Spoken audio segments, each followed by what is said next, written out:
Elon, what kind of crazy dream would persuade you to think of trying to take on the auto industry and build an all-electric car? Well, it goes back to when I was in university. I thought about what are the problems that are most likely to affect the future of the world, or future of humanity. I think it's extremely important that we have sustainable transport and sustainable energy production. That sort of overall sustainable energy problem is the biggest problem that we have to solve this century. Independent of environmental concerns, in fact, even if producing CO2 is good for the environment, given that we're going to run out of hydrocarbons, we need to find some sustainable means of operating. But most of American electricity comes from burning fossil fuels. How can an electric car that plugs into that electricity help? Right. There's two elements to that answer. One is that even if you take the same source fuel and produce power at the power plant and use it to charge electric cars, you're still better off. So if you take, say, natural gas, which is the most prevalent hydrocarbon source fuel, if you burn that in a modern General Electric natural gas turbine, you'll get about 60% efficiency. If you put that same fuel in an internal combustion engine car, you get about 20% efficiency. And the reason is, in the stationary power plant, you can afford to have something that weighs a lot more, is voluminous, and you can take the waste heat and run a steam turbine and generate a secondary power source. So, in effect, even if you take in transmission losses into account and everything, even using the same source fuel, you're at least twice as better off charging an electric car than burning it at the power plant. Okay. That scale delivers efficiency. Yes, it does. And then the other point is we have to have sustainable means of power generation anyway, electricity generation. So given that we have to solve sustainable electricity generation, then it makes sense for us to have electric cars as the mode of transport. So we've got some video here of the Tesla being assembled, which if you could play that first video. So what is innovative about this process in this vehicle? Sure. So in order to accelerate the advent of electric transport, and I should say that I think actually all modes of transport will become fully electric, with the ironic exception of rockets. There's just no way around Newton's third law. The question is, how do you accelerate the advent of electric transport? And in order to do that for cars, you have to come up with a really energy-efficient car. So that means making it incredibly light. And so what you're seeing here is the only all-aluminum body and chassis car made in North America. In fact, we applied a lot of rocket design techniques to make the car light despite having a very large battery pack. And then it also has the lowest drag coefficient of any car of its size. So as a result, the energy usage is very low, and it has the most advanced battery pack, and that's what gives it the range that's competitive. So you can actually have on the order of a 250-mile range. I mean, those battery packs are incredibly heavy, but you think the math can still work out intelligently by combining light body, heavy battery, you can still gain spectacular efficiency. Exactly. The rest of the car has to be very light to offset the mass of the pack, and then you have to have a low drag coefficient so that you have good highway range. In fact, customers of the Model S are sort of competing with each other to try to get the highest possible range. I think somebody recently got 420 miles out of a single charge. Bruno Bowden, who's here, did that, broke the world record, 425. That was the good news. The bad news was that to do it, he had to drive at 18 miles an hour constant speed and got pulled over by the cops for going too slow. Yeah, I mean, you can certainly drive, if you drive at sort of 65 miles an hour under normal conditions, 250 miles is a reasonable number. Let's show that second video showing the Tesla in action on ice. Not at all a dig at the New York Times, this, by the way. What is the most surprising thing about the experience of driving the car? In creating an electric car, the responsiveness of the car is really incredible. So we want to really have people feel as though they've almost got a mind meld with the car. So you just feel like you and the car are kind of one. And as you corner and accelerate, it just happens, like the car has ESP. You can do that with an electric car because of its responsiveness. You can't do that with a gasoline car. I think that's really a profound difference, and people only experience that when they have a test drive. I mean, this is a beautiful but expensive car. Is there a roadmap where this becomes a mass-market vehicle? Yeah, the goal of Tesla has always been to have a sort of a three-step process where version 1 was an expensive car in low volume, version 2 is sort of medium price and medium volume, and then version 3 would be low price, high volume. So we're at step 2 at this point. So we had a $100,000 sports car, which was the Roadster. Then we've got the Model S, which starts at around $50,000. And our third generation car, which will hopefully be out in about 3 or 4 years, will be a $30,000 car. But whenever you've got really new technology, it generally takes about 3 major versions in order to make it a compelling mass market product. And so I think we're making progress in that direction, and I feel confident that we'll get there. I mean, right now, if you've got a short commute, you drive, you can get back, you can charge at home. There isn't a huge nationwide network of charging stations now that are fast. Do you see that coming, really, truly, or just on a few key routes? There actually are far more charging stations than people realize. And at Tesla, we developed something called the supercharging technology. So, and we're offering that if you buy a Model S for free, forever. And so this is something that maybe a lot of people don't realize. We actually have California and Nevada covered. We've got the eastern seaboard from Boston to DC covered. By the end of this year, you'll be able to drive from LA to New York. You're just using a supercharger network, which charges at 5 times the rate of anything else. And the key thing is to have a ratio of drive to stop, to a stop time of about 6 or 7. So if you drive for 3 hours, you want to stop for 20 or 30 minutes, because that's normally what people will stop for. So if you start a trip at 9 a.m., by noon, you want to stop to have a bite to eat, hit the restroom, coffee, and keep going. So your proposition to consumers is, for the full charge, it can take an hour. So it's common.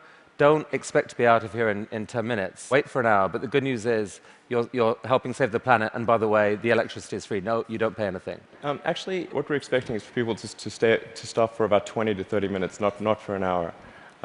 It's actually better to drive for about maybe 160, 170 miles, and then stop for half an hour, and then keep going. That's the natural cadence of a trip. All right. So this is only one string to your energy bow. You've been working on this solar company, Solar City. What's unusual about that? Well, as I mentioned earlier, we have to have sustainable electricity production as well as consumption. So I'm quite confident that the primary means of power generation will be solar. I mean, it's really indirect fusion is what it is. We've got this giant fusion generator in the sky called the sun, and we just need to tap a little bit of that energy for purposes of human civilization. Most people know but don't realize they know is that the world is almost entirely solar-powered already. If the sun wasn't there, we'd be a frozen ice ball at 3 degrees Kelvin. And the sun powers the entire system of precipitation. The whole ecosystem is solar-powered. But in a gallon of gasoline, you have effectively thousands of years of sun power compressed into a small space. So it's hard to make the numbers work right now on solar and to remotely compete with, for example, natural gas, fracked natural gas. How are you going to build a business here? Well, actually, I'm confident that solar will beat everything, hands down, including natural gas. How? It must, actually. If it doesn't, we're in deep trouble. But you're not selling solar panels to consumers. What are you doing? No, we actually are. You can buy a solar system, or you can lease a solar system. Most people choose to lease. And the thing about solar power is that it doesn't have any feedstock or operational costs. So once it's installed, it's just there. It works for decades. It'll work for probably a century. And this is so therefore the key thing to do is to get the cost of that initial installation low, and then get the cost of the financing low. So because that interest, those are the two factors that drive the cost of solar, and we've made huge progress in that direction. And that's why I'm confident we'll actually beat natural gas. So your current proposition to consumers is, don't pay so much up front. Let us pay zero up front. We will install panels on your roof. Yes. You will then pay. How long is a typical lease? Typical leases are 20 years, but the value proposition is, as you're sort of alluding to, quite straightforward. It's no money down, and your utility bill decreases. So it's a pretty good deal. So that seems like a win for the consumer. No risk. You will pay less than you're paying now. And for you, the dream here then is that, who owns the electricity from those panels for the longer term? How do you, the company, benefit? Well, essentially, Solar City raises a chunk of capital, and from say, a company or a bank. Google is one of our big partners here, and they have an expected return on that capital. With that capital, SolarCity purchases and installs the panel on the roof, and then charges the homeowner or business owner a monthly lease payment, which is less than the utility bill. But you yourself get a sort of long-term commercial benefit from that power. You're kind of building a distributed, new type of distributed utility. Exactly. What it amounts to is a giant distributed utility. And I think it's a good thing because utilities have been this monopoly and people haven't had any choice. So effectively, it's the first time there's been competition for this monopoly because the utilities have been the only ones that own those power distribution lines, but now it's on your roof. So I think it's actually very empowering for homeowners and businesses. And you really picture a future where a majority of power in America, like within, what, a decade or two, or within your lifetime, goes solar? I'm extremely confident that solar will be at least a plurality of power, and most likely a majority. And I predict it will be a plurality in less than 20 years. I'd say I made that bet with someone. The definition of plurality is? More from solar than any other source. Who did you make the bet with? With a friend who will remain nameless. But, just between us. And I made that bet, I think, 2 or 3 years ago. So in roughly 18 years, I think we'll see more power from solar than any other source. All right. So let's go back to another bet that you made with yourself, I guess. I mean, a kind of crazy bet. You'd made some money from the sale of PayPal. You decided to build a space company. Why on earth would someone do that? Got that question a lot, that's true. People would say, did you hear the joke about the guy who made a small fortune in the space industry, and he, obviously started with a large one as the punchline. And so I tell people, well, I was trying to figure out the fastest way to turn a large fortune into a small one. And they'd look at me like, oh, is he serious? And strangely, you were. Well, what happened? It was a close call. I mean, things almost didn't work out. We came very close to failure, but we managed to get through that point in 2008. The goal of SpaceX is to try to advance rocket technology, and in particular to try to crack a problem that I think is vital for humanity to become a spacefaring civilization, which is to have a rapidly and fully reusable rocket. Would humanity become a spacefaring civilization? So that was a dream of yours in a way from a young age, or like you dreamed of Mars and beyond? I did build rockets when I was a kid, but I didn't think I'd be involved in this. It was really more from the standpoint of what are the things that need to happen in order for the future to be an exciting and inspiring one. And I really think there's a fundamental difference if you sort of look into the future between a humanity that is a spacefaring civilization that's out there exploring the stars on multiple planets. And I think that's really exciting. And compared with one where we are forever confined to Earth until at some eventual extinction event. So you've somehow slashed the cost of building a rocket by 75%, depending on how you calculate it. How on earth have you done that? NASA has been doing this for years. How have you done this? Well, we've made significant advances in the technology of the airframe, the engines, the electronics, and the launch operation. I mean, there's a long list of innovations that we've come up with there.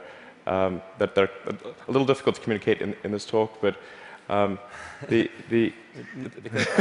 least because you could still get copied, right? I mean, you haven't patented this stuff. It's really interesting to me. You didn't patent because you think it's more dangerous to patent than not to patent. Since our primary competitors are national governments, the enforceability of patents is questionable. It's really interesting. But the big innovation is still ahead, and you're working on it now. Tell us about this.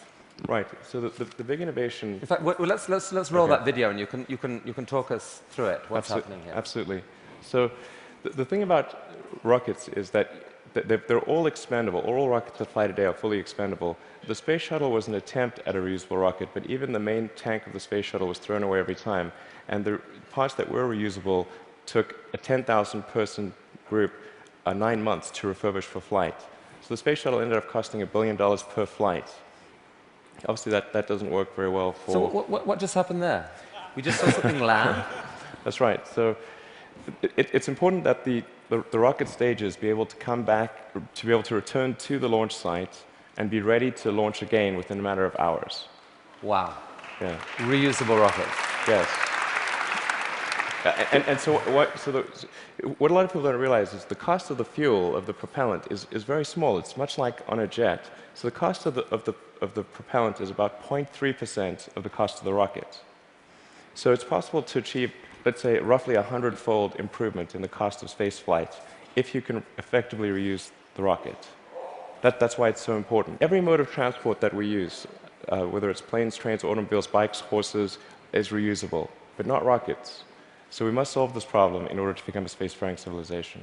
You asked me the question earlier of how popular traveling on cruises would be if you had to burn your certain ship. Cruises apparently are highly problematic. Definitely more expensive. So that's potentially absolutely disruptive technology, and I guess paves the way for your dream to actually take, at some point, to take humanity to Mars at scale. You'd like to see a colony on Mars. Yeah, exactly. SpaceX or some combination of companies and governments need to make progress in the direction of making life multiplanetary, of establishing a base on another planet, on Mars being the only realistic option, and then building that base up until we're a true multi-planet species. So progress on this, let's make it reusable, how is that going? That was just a simulation video we saw. How's it going? We've been making some good progress recently with something we call the Grasshopper test project, where we're testing the vertical landing portion of the flight, the sort of terminal portion, which is quite tricky. We've had some good tests. Can we see that? Yeah. So that's just to give a sense of scale. We dressed the cowboy as Johnny Cash and bolted the mannequin to the rocket. All right, let's see that video then, because this is actually amazing when you think about it. You've never seen this before, a rocket blasting off, and then... Yeah, so that rocket is about the size of a 12-story building.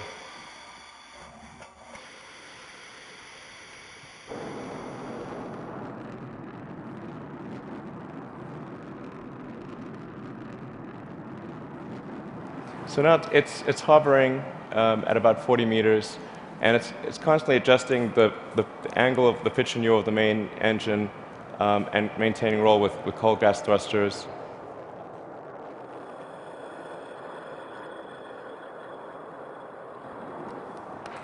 How cool is that?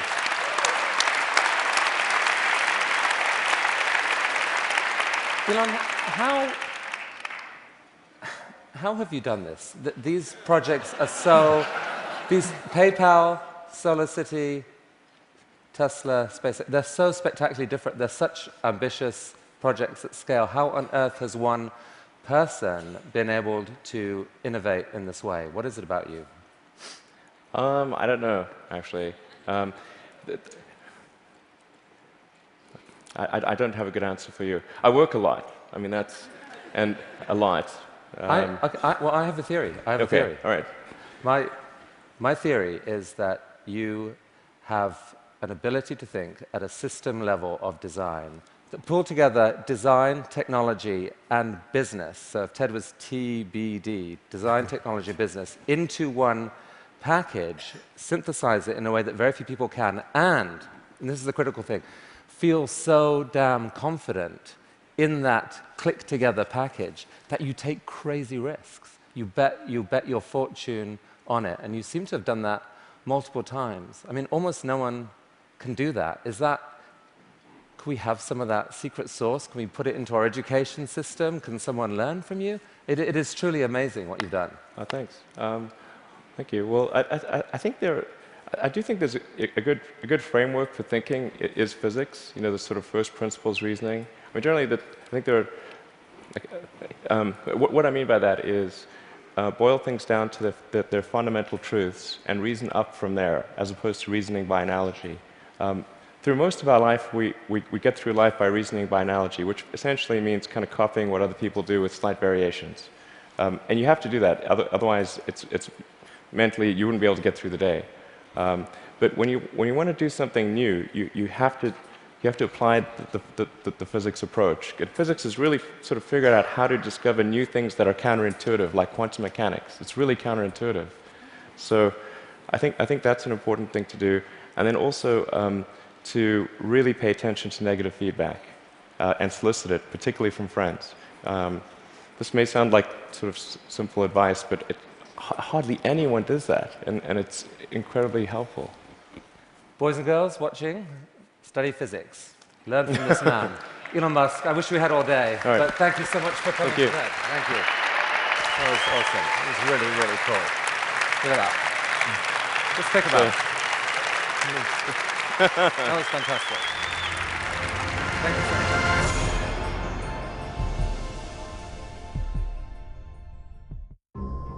Flatbed seats are becoming standard.